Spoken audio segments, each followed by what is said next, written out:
Craig and I, really special for us this morning. We're down at Leeds East Airport in Church Fenton. Chris Makin invited us last week to come and have a look down at the Spitfires, and we're very lucky to have Mike Brown with us today, who's actually been in one of these Spitfires, so really exciting today. And thanks for showing us around, Mike. Pleasure.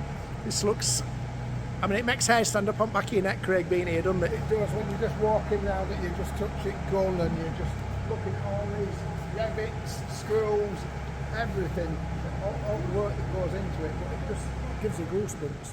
And this is a scene action, hasn't it, Mike? This aircraft actually fought in the war, and around about the D-Day landings it was flying over France, and it was shot down, or it took enemy fire from underneath, which punctured the radiator, so it had to land in a field where it remained, and then eventually it was dug up and restored and converted into a two-seater.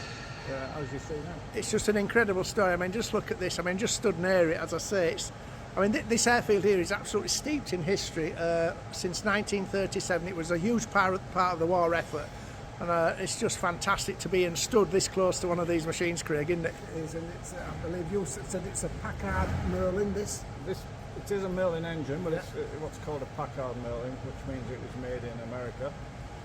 The other one that's in here is a Roush Merlin. I don't know much about the history of Roush Merlins. Right. They're both Merlins, they're both Mark 9 Spitfires, and both being converted into two-seaters. And Mike himself is a pilot, and he's actually been in this one here. He's a very lucky man. But if people want to have a go in these, might have a flight, you know, if you want something very special, you can come and you'll have a flight in these Spitfires. I mean, it's a lifetime, you know, something once in a lifetime experience to have a go in these. I know I've spoke to people who've been in these, and it said emotional, hair stand up on back of your neck, the sound, the nostalgia, the history, it's just amazing.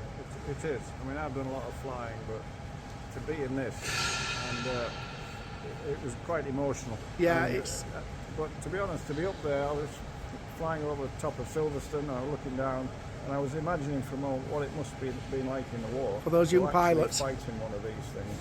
I mean, hats off to those guys to do it day in and day out. Oh. You know, coming back without the colleagues sometimes and having to go out again the next day. I mean, incredible. I really sense that.